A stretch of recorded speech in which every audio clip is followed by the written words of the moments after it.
అందరికీ నమస్కారం. ఈరోజు ఆంధ్రప్రదేశ్ రాష్ట్రంలో అదేవిధంగా రాజోల్ నియోజకవర్గంలో ప్రజల యొక్క విజయం, అలాగే కూటమి యొక్క విజయం మనం చూసాం. ఏదైతే ఒక పరిపాలకుడు అక్రమంగా, అన్యాయంగా ప్రజలను హింసించి దారుణాలకు పాల్పడి కక్షపూరితంగా వ్యవహారాలు చేస్తారో, ఎంతోమంది బాధ పెట్టి ఎంతోమందిని ఈరోజు విచిత్రమైన వేషాలన్నీ వేసినటువంటి ఈ రాష్ట్ర ప్రభుత్వం ఏదైతే ఇప్పుడు ఓడిపోయిన ప్రభుత్వం ఉందో వాళ్ళని మనం చూసాం. అలాగే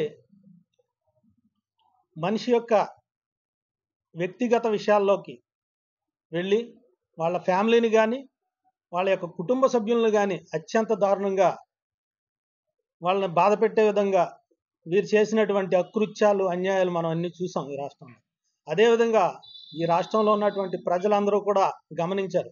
ఈరోజు చూస్తున్నాం, చదువుకున్న మేధావులైనటువంటి కొంతమంది సన్యాసుల్లాగా ప్రవర్తించి వాళ్ళ యొక్క అనాలిసిస్తో కానీ వాళ్ళ యొక్క మాటలతో కానీ ఈ రాష్ట్రంలో ఉన్నటువంటి సగటు మనిషికి ఏ విధంగా కూడా ఉపయోగపడనటువంటి పరిస్థితుల్లో ప్రజలు సొంత నిర్ణయం వారు తీసుకున్నటువంటి గొప్ప నిర్ణయం ఏంటంటే ఈరోజు ఈ రాష్ట్రాన్ని ఎవరైతే అభివృద్ధి చేయగలుగుతారో, ఈ రాష్ట్రంలో శాంతి భద్రతలను ఎవరైతే కాపాడగలుగుతారో, ఈ రాష్ట్రం యొక్క భవిష్యత్తుని దిశానిర్దేశం చేయగలుగుతారో వారిని, ఈ కూటమిని గెలిపించి చంద్రబాబు నాయుడు గారిని సీఎంగా చేస్తున్నారు ఈరోజు.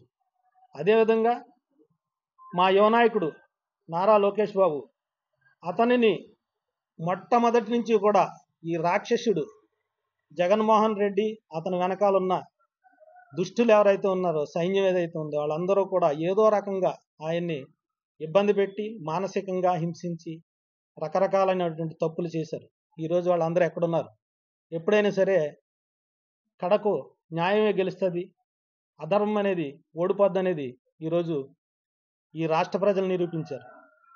వారు ఒక్క ఛాన్స్ అని చెప్పి బతిమలాడుకుంటే ఆ రోజు అత్యంత ఘన విజయాన్ని ఇచ్చినటువంటి అతనికి ఈరోజు చెప్పుతో కొట్టినట్టుగా బుద్ధి చెప్పారు. ఎందుకంటే అతనికి ఇచ్చిన అవకాశాన్ని ఉపయోగించుకోకపోగా ఈ రాష్ట్రాన్ని అత్యంత అధోగతి పాలు చేసినటువంటి పరిస్థితి మేము చూస్తున్నాం. ఈరోజు కక్ష సాధింపులు ఉంటాయా, లేదంటే కొన్ని మతపరమైనటువంటి ఇబ్బందులు ఉంటాయని చెప్పి రాజోల్ నియోజకవర్గంలో కొంతమంది అడగడం జరిగింది. అటువంటి పరిస్థితి ఏం జరగదు. ఎందుకంటే మనం ప్రజాస్వామ్యంలో ఉన్నాం.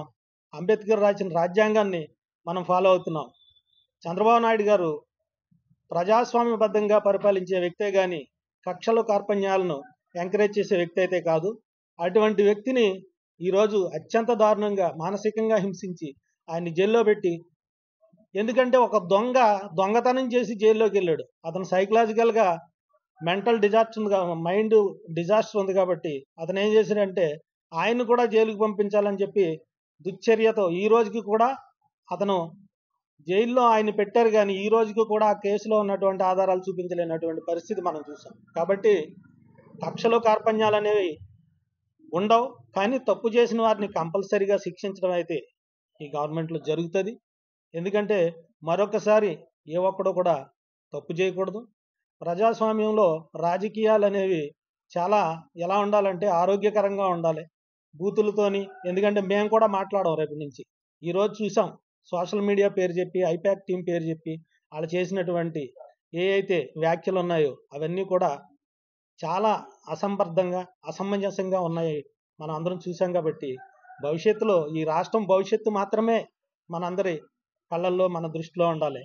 మిగిలిందంతా కూడా ఏమున్నా కానీ వదిలేయాలి. ఇక్కడి నుంచి నెక్స్ట్ స్టేజ్ ఏంటనేది మీడియాలో ఉన్నటువంటి కొంతమంది మిత్రులకు కూడా మేము విన్నవించుకుంటున్నాం. ఎందుకంటే మాకు కూడా మీడియాతో అత్యంత సత్సంబంధాలు కలిగి ఉన్నాయి, దాని మీద ఒక అవగాహన కలిగి ఉన్నాం. కాబట్టి మేమందరం కూడా మీడియా మిత్రులందరికీ కూడా రిక్వెస్ట్ చేసుకుంటున్నాం, అన్యాయాన్ని, అక్రమాలని మీరు సమర్థించొద్దు.